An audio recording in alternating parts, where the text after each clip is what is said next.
We're back. Now, let's go to Courtney where he'll talk about his thoughts on Lil Baby's most recent album, It's Only Me.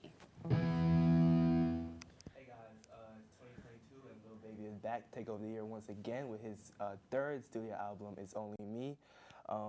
The name It's Only Me kind of does a disservice to the album as it's not only him on the project. He has features from Future, fellow Atlanta rapper, Jermai.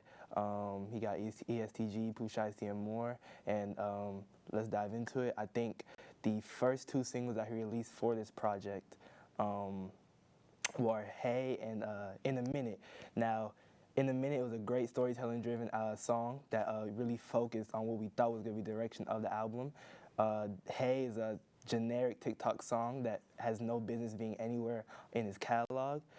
So I think for that, we kind of know what direction he was going to go with the album. And so the first song, the intro, Real Spill, I think kind of fits in the direction of In a Minute. It's more storyline driven, more somber, melodic, and he really dives into his humble beginnings.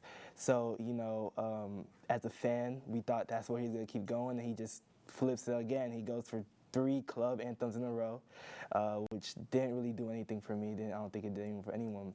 And then he goes more melodic in the, around the middle area, and I think he peaks with, I believe, song number 7 on the album, which is called Never Hating.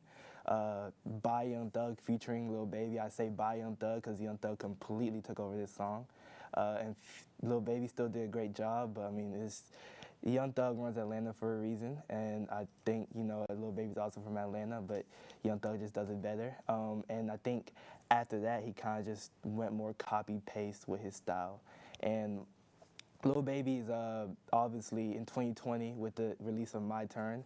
He was actually the highest selling U.S. album of that year, and it's for a reason. His music is very accessible for all ages and all audiences, and I think he wanted to do the same thing on It's Only Me.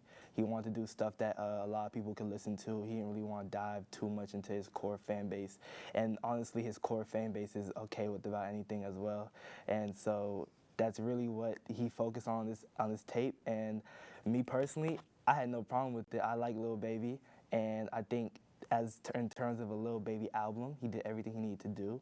The runtime was ridiculous at 65 minutes, 23 songs, and it takes a lot to listen to this if you really enjoy high quality story-driven albums, because honestly, you don't have to listen to this album in sequential order at all, because it starts to sound the same after a long time. I listened to this album way more than I like to admit, about 5 times, and my final conclusion, I'll probably say it's definitely going to do numbers, it's going to get playlisting, but me personally, I believe it wasn't his best effort, but since Lil Baby's a good artist, from his flow, his cadences, his delivery, it's still a good album, just because of him as an artist. And I think he did what he could, and it's going to do numbers as a result. Thank you. Back to artist. Host. Truly sensational. I'll have to give his album another listen.